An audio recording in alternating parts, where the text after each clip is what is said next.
எங்கள் பள்ளியின் தலைவர் அவர்களுக்கும் செயலாளர் அவர்களுக்கும் பள்ளியின்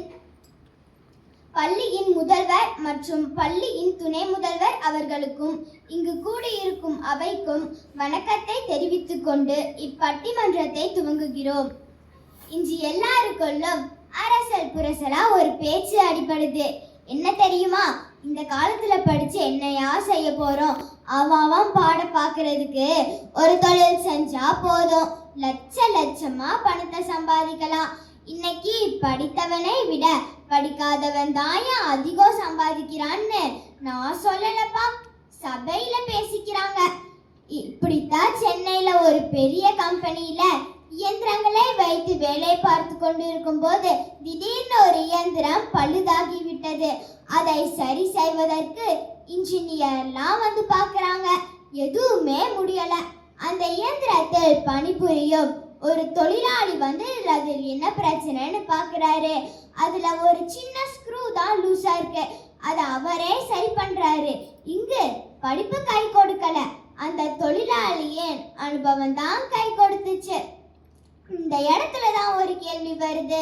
வாழ்க்கையில் வெற்றி பெற படிப்பு அவசியமா, அவசியம் இல்லையா? நம் பட்டிமன்றத்தில் ஆக சிறந்த தலைப்பு இதுதான். இத்தலைப்பில் வாழ்க்கையில் வெற்றி பெற படிப்பு அவசியம் என்று 2ஆம் வகுப்பு மாணவி ஆன்யா மற்றும் 3ஆம் வகுப்பு மாணவர் முத்துவும் வாதிட வருகிறார்கள். வாழ்க்கையில் வெற்றி பெற படிப்பு அவசியமே இல்லை அப்படின்னு வாதிட 2ஆம் வகுப்பு மாணவன் கவிஷ் மற்றும் 3ஆம் வகுப்பு மாணவி லக்ஷன்யாவும் வாதிட வருகிறார்கள். முதலாவது வாழ்க்கையில் வெற்றி பெற படிப்பு அவசியம் என்று பேச வருபவர் மாணவி ஆன்யா அவர்கள்.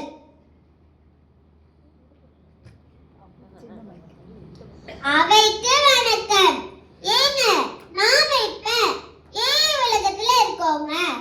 படிப்பு அவசியமா அப்படின்னு ஒரு கேள்வி கேட்பதே ஒரு முட்டாள்தனம் தான். வாழ்க்கையில் வெற்றி பெற படிப்பு அவசியம். 1000 பேரை எதிர்த்து வாழலாம், ஆனால் ஒருவரை கூட எதிர்பார்த்து வாழக்கூடாது என்பதுதான் படிப்பு தருகின்ற மிகப்பெரிய நம்பிக்கை. படிக்கலன்னு வச்சுக்கோங்களேன், அடுத்தவங்க என்ன செய்யறாங்கன்னு ஆராய்ச்சி பண்ணுவாங்க. படிச்சவங்க அடுத்து என்ன செய்யலாம்னு யோசிப்பாங்க. இதுல எது மிகப்பெரிய வெற்றியை தரும்? படிப்பு தான் மிகப்பெரிய வெற்றியை தரும். இங்கு ஒரு குறளை நினைவுபடுத்த விரும்புகிறேன். கற்க கசடர கற்பவை கற்றபின் நிற்க அதற்கு தக என்னும் 7 சொற்கள் அடங்கிய இந்த திருக்குறளின் மகத்துவம் என்ன தெரியுமா? படிக்க வேண்டிய நூல்களை படித்து நிற்க வேண்டிய நெறியில் நிற்பவனுக்கு துணை கால் வேண்டாம், தன் காலே போதும் என்பதால் தான் ஒரு சொல்லில் கூட துணை கால் என்பதே போடாமல் வள்ளுவர் எழுதியிருக்கிறார். உங்களுக்கு ஒரு கதை சொல்றேன். ஒரு மார்க்கெட் பக்கத்துல கும்பலா எல்லாம் நின்னுச்சுனாங்க. அங்க ஒரு இளைஞர் வராரு. என்னடா இங்க எல்லாருமே ஒரே கும்பலா நின்னுச்சுக்காங்கன்னு பார்த்தா அங்க ஒருத்தன் கரடிய வச்சுக்கிட்டு ஒவ்வொரு முடியா எடுத்து காசுக்கு வித்துட்டு இருந்தான். இந்த முடிய கொண்டு போய் உங்க வீட்டுல வச்சீங்கன்னா காசு கொட்டுன்னு சொல்றான். அதை கேட்ட இளைஞர் அந்த முடிய வாங்கிட்டு போற ஒவ்வொருத்தர்கிட்டையும், ஏண்டா இந்த முடிய வாங்கிட்டு போய் அவங்க வீட்டுல வச்சா காசு கொட்டுன்னு சொல்றானே, அவன் அந்த கரடியவே வச்சிருக்கானே, அவனுக்கு காசு கொட்டுன்னு கொட்டலையே, இத கூட யோசிக்க மாட்டீங்களாடா அப்படின்னு இளைஞர் கேக்குறாரு. அது கேட்ட ஒரு பெரியவர், இதுக்குதான் 4 எழுத்து படிக்கணுங்கிறது. இந்த பிள்ளைய பாருங்களேன் எவ்வளவு கெட்டிக்காரனா பேசுதுன்ட்டு. பிற்காலத்துல இந்த பிள்ளைய இந்த நாடே பாராட்ட போகுது என்று பெரியவர் வாழ்த்தினார். அந்த பிள்ளைதான் டாக்டர் அண்ணல் அம்பேத்கர் என்னும் மாபெரும் தலைவன். படிக்காதவனின் வெற்றி தன்னோடு மட்டும்தான், படித்தவனின் வெற்றி தன்னையும் தாண்டி தன் வீட்டையும் தன் நாட்டையும் வெற்றி பெற செய்யும். எனவே படிப்பு அவசியம் என்ற தீர்ப்பை அளிக்குமாறு கேட்டு அமர்கிறேன். நன்றி, வணக்கம். படிப்பின் அவசியத்தை அம்பேத்கரை எடுத்துக்காட்டாக்கி அழகாக எடுத்துரைத்திருக்கிறாள் சகோதரி அன்யா. அன்யா சொன்ன குரலை கொஞ்சம் மாற்றி சொல்லி பார்த்தால், கற்க கற்க கசடு அற கற்க, கற்பவை கற்க, கற்ற பின்னும் கற்க, நிற்க கற்க, அதற்கு தக கற்க. கல்வி கற்க வேண்டும்.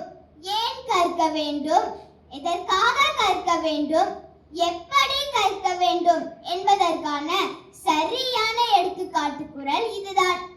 எதிர்த்து பேசுவது கொஞ்சம் கடினம்தான். ஆனாலும் இதை எதிர்த்து பேசிட மாணவன் கவிஷ் அவர்கள் தயாராக இருக்காங்க. கவிஷ், பேசிடலாமா?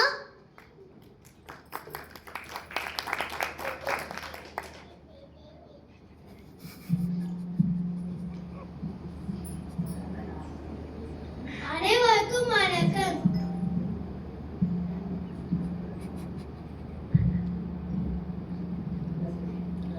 அனைவருக்கும் வணக்கம். என் தோழி அன்யா கரடி கதை சொல்லி ஆரம்பிச்சு திடீர்னு படிங்க, எல்லோரும் படிங்க, படிச்சே ஆகணும் அப்படின்னு கஷ்டப்பட்டு சொல்லி கலைச்சு போயிட்டாங்க. உங்களுக்கு யாராச்சும் கொஞ்சம் குடிக்க தண்ணி தாங்களேன். நடுவர்களே, நம்மளுடைய தலைப்பு என்ன? படிப்பு அவசியமா அவசியம் இல்லையா என்பதல்ல, வாழ்க்கையில் வெற்றி பெறுவதற்கு படிப்பு அவசியமா அவசியம் இல்லையா என்பதுதான் தலைப்பு. புத்தகத்தை வாழ்க்கையாக படித்தவர்களை விட வாழ்க்கையை புத்தகமாக படித்தவர்கள் தான் சாதிப்பார்கள், சாதித்து கொண்டு வைப்பார்கள். இப்படி பேசுறீங்களே, நீங்க உடுத்து முடியை செய்து தருவங்க ஃபேஷன் டிசைனரா கூட இருக்கலாம். ஆனா பஞ்சை நூலாக்கி நூலை நெசவாக்கி தருவங்க இந்த படிக்காத நெசவாளிங்க தான். நடுவர்களே, நீங்க உட்கார்ந்து கொண்டிருக்கும் நாற்காலியும் கூட இந்த படிக்காத தச்சர்கள் செய்தது என்பதை மறந்துவிட வேண்டாம். படிக்காதவங்க எல்லாம் வேலை பார்ப்பாங்க. ஆனா படிச்சவங்களுக்கு படிப்பே தடையா இருக்குது. படிச்சவங்களுக்கு என்ன பிரச்சனை தெரியுமா? கொஞ்சம் படிச்சா இந்த ஊரை விட்டே போயிடுவாங்க, அதிகம் படிச்சா இந்த ஸ்டேட்டை விட்டே கிளம்பிடுவாங்க, ரொம்ப அதிகம் படிச்சா இந்த நாட்டை விட்டு ஓடிடுவாங்க. ஆனா நாங்க அப்படி இல்லை நடுவர்களே. நாங்க நாட்டை விட்டு போக மாட்டோம், ஊரை விட்டு போக மாட்டோம். எங்க கிட்ட 5000 இருந்தா ஒரு பெட்டி கடை வைப்போம், 50,000 இருந்தா ஒரு மளிகை கடை வைப்போம், 5 லட்சம் இருந்தா ஒரு டிபார்ட்மெண்ட் ஸ்டோர் வைப்போம், 50 லட்சம் இருந்தா ஒரு பெரிய ஃபேக்டரி கட்டி உங்களை மாதிரி 100 பேருக்கு வேலை கொடுப்போம் நடுவர்களே.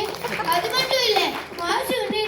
ஆனா நீங்க சம்பளம் வாங்க இடத்துல இருப்பீங்க, நாங்க சம்பளம் கொடுக்கிற இடத்துல இருப்போம். இதுல இருந்து உங்களுக்கு என்ன தெரியுது? படிப்பை விட அனுபவம் தான் ஒருவனை வாழ்வில் வெற்றி அடைய செய்யும். ஆகவே படிப்பை விட அனுபவம் தான் சிறந்தது என்று கூறி விடை பெறுகிறேன். நன்றி. கவிஷ் பேசினத பார்த்தா படிச்சு தப்பு பண்ணிட்டோமோ அப்படின்னு தோணுது. பேசாம கவிஷ் கூட கூட்டணி வச்சுக்கிட்டா வாழ்க்கையில் படிக்காமலே வெற்றி பெறலாம் போல இருக்கே. சரி, அடுத்து இதை எதிர்த்தும் முறித்தும் பேசிட எட்டா வருகிறார் முத்து. அவைக்கு வணக்கம். நம்ம கவிஷ் தம்பி ஏதோ சம்பவம் சொன்னாங்களே, அது என்ன சம்பவம் நடுவர் அவர்களே? அது சம்பவம் இல்ல முத்து, அது அனுபவம்.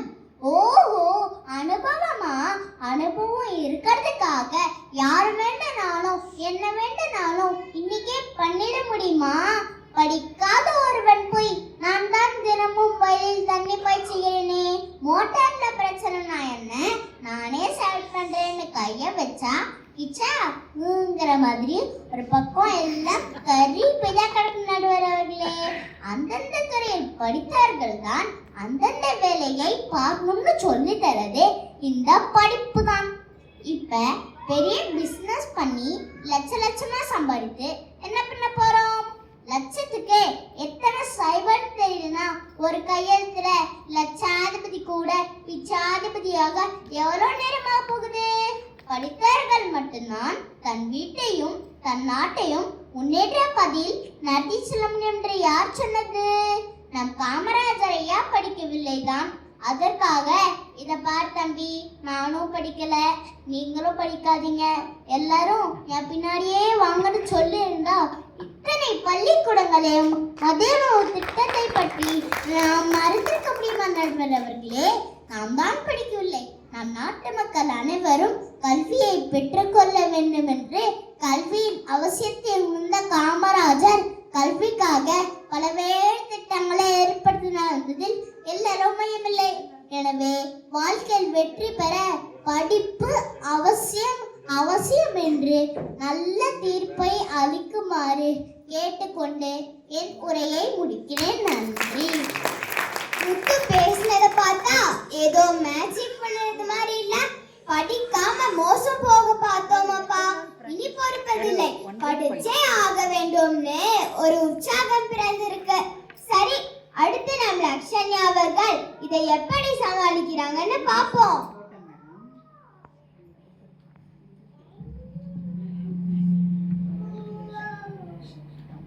அப்பப்பப்பப்பப்பா, என்ன அட்வைஸ் எதிரணி நண்பர்கள் இருவரும் ஒரே அட்வைஸா கொடுத்துட்டு போயிருக்காங்க.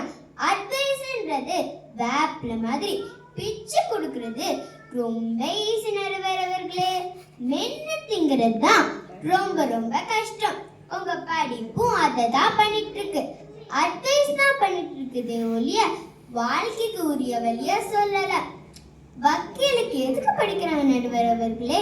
பிரச்சனையில இருக்கவங்கள காப்பாத்துறதுக்கு தான். நல்லா சொன்னீங்க. அவரால காப்பாத்திக்க முடியல. அவருக்கு மட்டும்தான் இந்த நிலைமைன்னு பார்த்தா என்று எல்லாரும் அப்படிதான் இருக்கிறது நடுவர் அவர்களே.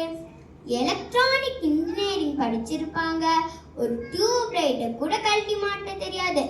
மெக்கானிக் இன்ஜினியரிங் படிச்சிருப்பாங்க, கார் ரிப்பேர் ஆனா மெக்கானிக் ஷாப்ல தான் விடுவாங்க. இதுக்கு எதுக்கு படிக்கணும்?